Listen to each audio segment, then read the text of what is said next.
Kemarin ini aku lihat di grup ilustrator ada yang bertanya tentang perbedaan ilustrator dan graphic design. Sebenarnya dari situ juga udah ada perbedaan sih. Graphic design itu kan produk jadinya, sementara ilustrator adalah penggambarnya. Tapi mungkin di sini maksudnya adalah ilustrator atau graphic designer.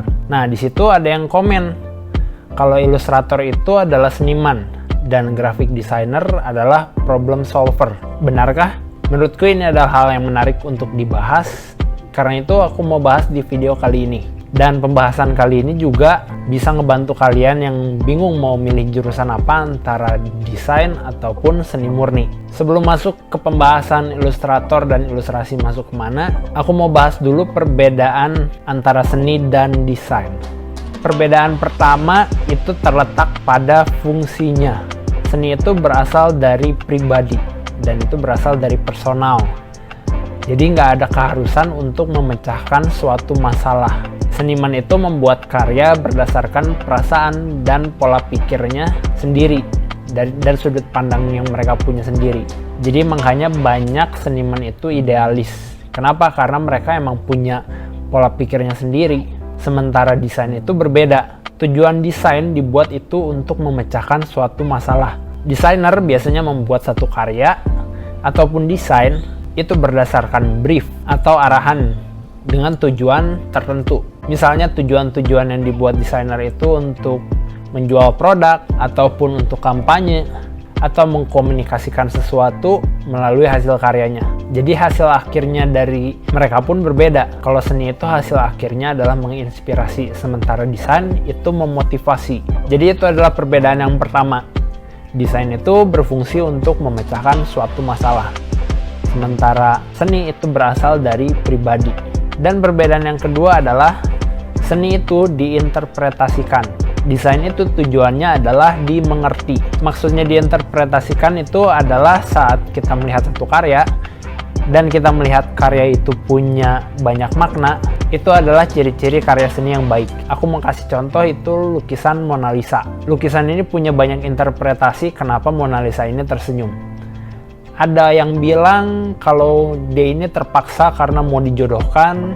Ada pengamat lain yang bilang kalau misalnya ini adalah ilusi optik, jadi dia terlihat seperti tersenyum, sebenarnya enggak.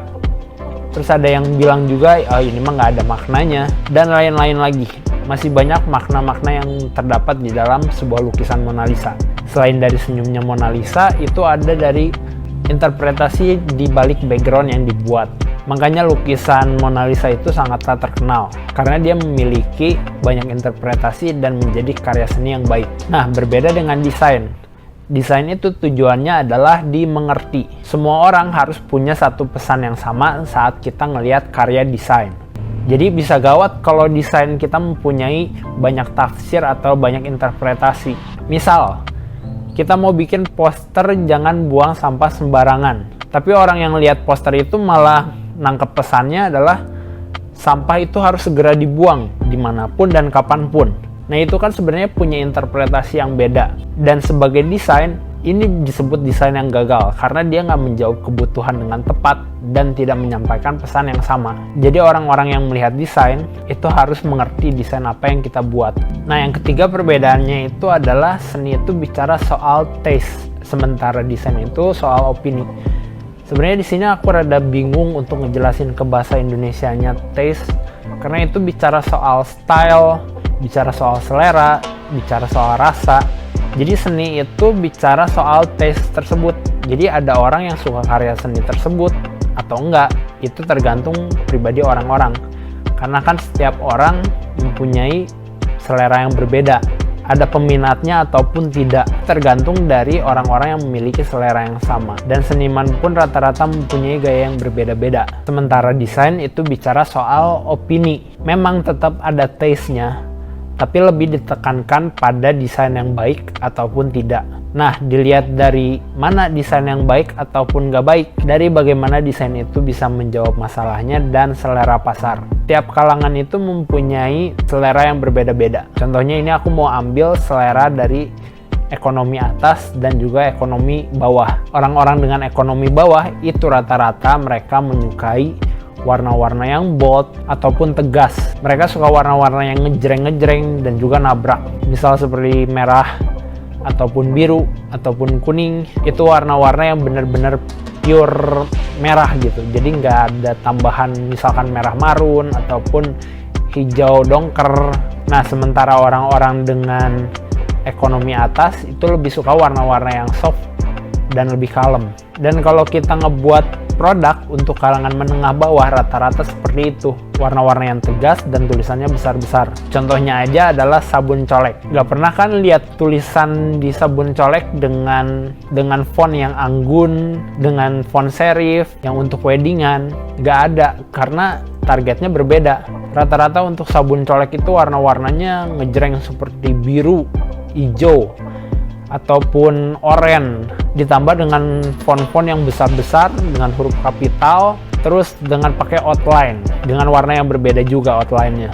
Nah, ini dibuat karena emang tujuannya untuk kalangan menengah bawah, dan sebagai desain ini berhasil, meskipun mungkin secara estetika itu sedikit kurang.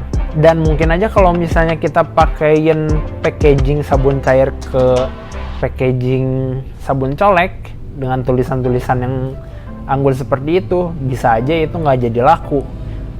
Dan sebagai desain, itu disebut desain yang gagal. Jadi intinya mau seestetik apapun desain yang kamu buat, kalau nggak bisa menjawab kebutuhan, itu sama aja desain yang buruk. Jadi pesan dari aku buat kalian yang kuliah desain, ikutilah apa kata dosenmu. Karena di situ kamu belajar buat menjawab kebutuhan orang lain. Dan di dunia kerja, itu pasarnya berbeda-beda dan kita harus bisa menyesuaikan selera dari mereka. Oke, itu adalah perbedaan yang ketiga. Seni itu bicara soal selera dan desain itu bicara soal opini. Dan ini adalah perbedaan yang keempat. Perbedaan yang keempat itu seni bicara soal bakat, sementara desain bicara soal teknik. Nah, jadi kabar baik untuk kalian yang ngerasa nggak ada bakat seni, untuk menjadi desainer itu nggak harus dari seniman yang jago.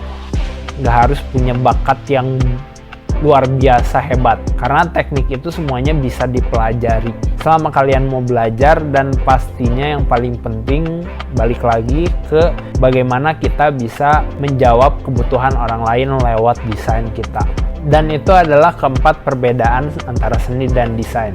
Semoga dari keempat perbedaan ini kita udah bisa nangkep antara perbedaan seni dan desain. Seni dan desain itu hal yang serupa tapi tak sama, dan persamaan dari keduanya adalah mereka sama-sama ada di bidang kreatif. Sekarang kita akan bahas tentang karya. Gambar, foto, lukisan, patung, dan lain-lain itu masuk ke dalam karya. Nah, gambar itu masuk kemana? Masuk ke seni atau desain? Jawabannya adalah bisa kedua-duanya, tergantung dari kebutuhan. Gambar dan foto itu rata-rata memang ada di kedua sisi. Kadang mereka bisa dimasukkan ke dalam desain, kadang mereka bisa dimasukkan ke dalam seni. Kalau lukisan, patung, itu rata-rata masuk ke dalam seni. Dan kalau kita jawab pertanyaan awal tentang ilustrasi dan ilustrator, itu berarti masuk ke dalam desain. Loh, kok desain? Tadi kan dibilang bisa masuk juga ke dalam seni. Kenapa sekarang dibilangnya masuk ke dalam desain? Nah, kita lihat dulu pengertian dari ilustrasi. Menurut KBBI, ilustrasi mengandung makna sebuah gambar yang menjelaskan isi dari suatu buku atau menjelaskan sebuah tulisan sehingga membantu pembaca dalam meramaikan imajinasinya untuk mengartikan tulisan lewat sebuah gambar. Dan menurut Sudarso, menyatakan bahwa ilustrasi adalah sebuah gambar yang melukiskan tujuan tertentu. Jadi balik lagi, tujuan tertentunya untuk apa? Nah, jadi ibaratnya gambar itu adalah bagian atasnya, sementara ilustrasi itu adalah bagian dari sebuah gambar yang punya tujuan tertentu. Nah, dari gambar ini bisa bercabang lagi ke yang lain. Jadi kalau misalnya ilustrasi dan ilustrator itu masuknya ke dalam desain, karena kita punya tujuan tertentu. Kalau misalnya kita nggak bisa menggambarkan suatu tulisan atau nggak bisa menyampaikan suatu pesan, ya itu masuknya bukan ilustrasi. Ya, jadi semoga itu bisa menjawab semuanya. Dan video kali ini memang bukan kebanyakan lagi teori semua malah ya. Tapi semoga dengan video ini kita bisa jadi lebih mengenal istilah-istilah ataupun pengertian-pengertian yang ada di dunia desain dan juga seni. Dan segitu aja video kali ini.